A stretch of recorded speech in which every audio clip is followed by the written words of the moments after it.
جو صبح کا ناشتہ بھی نہیں کر کے گیا وہ رات کے 10 بجے آ رہا ہے, اسے آپ بتا رہے ہیں کہ میرے بچوں نے اور میں نے کھانا نہیں کھایا. اس سے پوچھا تم نے کہ تم نے پانی بھی پیا, تمہیں سکون کا سانس بھی آیا. جس معاشرے سے مرد آ رہا ہے نا, اس سے گھٹیا قسم کے لوگوں کی باتیں سننی پڑ رہی ہیں باہر.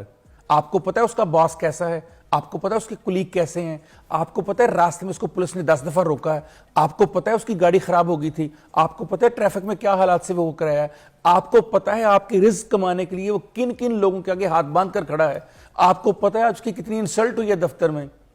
وہ گھر آیا ہے ایک مکمل گھر دیکھنے کے لیے, وہ گھر آیا ہے سکون لینے کے لیے کہ جو باہر مجھے سکون نہیں ملا میرے گھر میں ملے گا. اور گھر میں آتے ہی بیگم صاحبہ اس بات پہ پریشان بیٹھی ہوئی ہیں, غصے میں بیٹھی ہوئی ہیں کہ میں نے کہا تھا 8 بجے آئیے گا, آپ 10 بجے آئے ہیں, یا بچوں نے کھانا نہیں کھایا, باہر سے کھانا کھلانا ہے, چلے یا میں نے کہا تھا کھانا لیتے آئیے گا, بھول کے کیوں آ گئے, آپ کو یاد نہیں ہم بھوکے بیٹھے ہوئے ہیں. وہ جو صبح کا ناشتہ بھی نہیں کر کے گیا وہ رات کے 10 بجے آ رہا ہے, اسے آپ بتا رہے ہیں کہ میرے بچوں نے اور میں نے کھانا نہیں کھایا. اس سے پوچھا تم نے کہ تم نے پانی بھی پیا, تمہیں سکون کا سانس بھی آیا. اگر گھر میں مکمل عورت, مکمل پیکج دستیاب ہو جائے, جب میں مکمل عورت کہہ رہا ہوں تو میں کہہ رہا ہوں ایسی عورت جو ماں بھی بنے اس مرد کے لیے, ایسی عورت جو دوست بھی بنے, بیوی بھی بنے, غم گسار بھی بنے.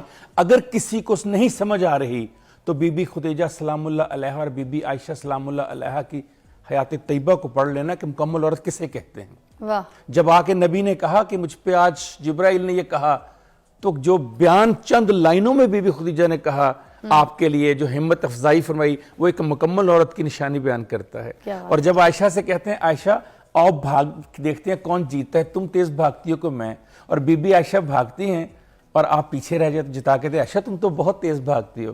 یہ ہوتی ہے دوستی, یہ ہوتی ہے ماں کی طرح خیال کرنا. مکمل عورت بہت بڑے عہدے پر پہنچے, بہت بڑے عہدے پر. ایک دن ان کا باپ ان سے ملنے کے لیے آیا ان کے دفتر میں, تو ان کے والد نے کہا کہ بیٹا دنیا میں سب سے طاقتور کون ہے. جب یہ بات کر رہا تھا نا تو اپنے بیٹے کے پیچھے اس کی کرسی کے اوپر کھڑا تھا اور اس کا ہاتھ بیٹے کے کندھے پر تھا. تو اس کے بیٹے نے کہا اب دنیا کا سب سے طاقتور شخص میں ہوں. اس کے باپ کو بڑی حیرانی ہوئی. اس نے پھر کہا بیٹا دنیا کا سب سے طاقتور شخص کون ہے, پھر سوچو. اس نے کہا میں ہوں.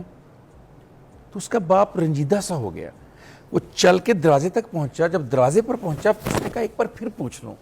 وہ مڑا, اس نے کہا بیٹا دنیا کا سب سے طاقتور شخص کون ہے. اس نے کہا بابا آپ ہیں. وہ حیران ہو گیا. اس نے کہا ابھی تو 2 دفعہ یہ کہہ رہا تھا کہ میں ہوں, اب یہ کہہ رہا ہے کہ تم ہو میرے باپ. اس نے کہا بیٹا یہ کیا فرق ہے.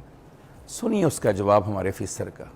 اس نے کہا بابا جب آپ نے میرے کندھے پر ہاتھ رکھا تو میں دنیا کا سب سے طاقتور انسان بن گیا. میرے باپ کا ہاتھ میرے کندھے پر ہے. جب آپ نے ہاتھ ہٹایا میں کمزور ہو گیا. بابا آپ طاقتور ہو گئے سب سے. یہ وہ ہاتھ ہوتا ہے دست شفقت باپ کا, کہ جس گھر میں اوپر ہو, جس عورت کے اوپر ہو, جو اس کی بیوی ہوتی ہے, جو اس کی بہن ہوتی ہے, جو اس کی بیٹی اور بیٹا ہوتا ہے, جب تک وہ ہاتھ رہتا ہے آپ کے اوپر آپ دنیا کے سب سے طاقتور شخص ہوتے ہیں. کیا دنیا کا جو پہلا انسان بنایا گیا کیا وہ باپ نہیں تھا؟ حضرت آدم علیہ السلام. جو انسانیت کا آغاز ہوا, جو انسانوں کا آغاز ہوا, کبھی فضا آپ نے یا ہمارے دیکھنے والوں نے ایک بات سوچی کہ جو تخلیق ہے وہ تو عورت کرتی ہے لیکن رب پہلے مرد کو پیدا کر رہا ہے. اس کا مطلب سمجھیے گا, یہ سمجھ آ گیا تو باپ اور والد کا مطلب سمجھ آ گیا.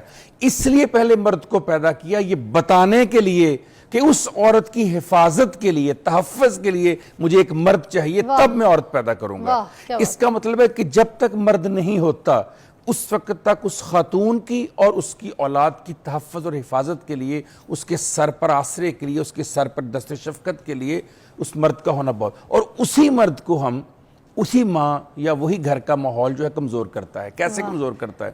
پہلے تو ماں کہتی رہتی ہے کہ آپ جائیں کما کے لائیں, آپ جائیں محنت کریں, میرے بچوں کو یہ چاہیے, مجھے کپڑے چاہیے, مجھے گھر چاہیے, مجھے زیور چاہیے, مجھے گاڑی چاہیے, مجھے آسائشیں چاہیے, میرے بچوں کو فیسیں چاہیے.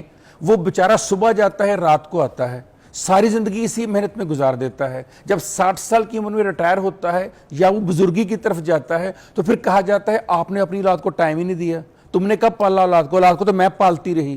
وہ جو سارا دن دھکے کھاتا ہے, جس کے جوتے گھس جاتے ہیں, جس کے گھٹنوں میں درد شروع ہو جاتا ہے, جس بندے سے کھڑا نہیں ہوا جاتا.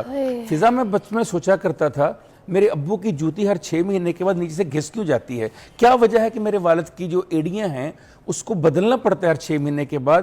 اور کیا وجہ ہے کہ میرے والد رات کو آ کر کہتے ہیں میری ٹانگیں تو بیٹا دبانا؟ جب خود باپ بنے تو پتا چلا اسی اولاد کے لیے، اسی بیوی کے لیے، اسی گھر کی آسائشوں کے لیے جوتے گھس جاتے ہیں۔ آج مجھے پتا چلا جوتے کیسے گھستے ہیں۔ تو جس شخص نے آپ کے لیے جوتے بھی گھسا دیے، جس نے اپنی ٹانگیں بھی گھسا دیں، جو صبح سے لے کر رات تک اپنے گھر سے دور رہتا ہے، جب آپ سوئے ہوتے ہیں وہ صبح جاتا ہے، جب وہ آتا ہے آپ اس وقت بھی سوئے ہوتے ہیں، کسی جگہ پر مجھے قرآن مجید میں دکھائیے۔ میں آپ کے سامنے رکھتا ہوں سورہ ابراہیم رکھتا ہوں، سورہ بنی اسرائیل رکھتا ہوں، سورہ لقمان رکھتا ہوں، سورہ بقرہ رکھتا ہوں، 4 بڑی صورتیں۔ کسی جگہ دکھائیے کہ ماں کا الگ سے ذکر ہے۔ وَبِالْوَالِدَيْنِ، والدین، والد اور والدہ دونوں۔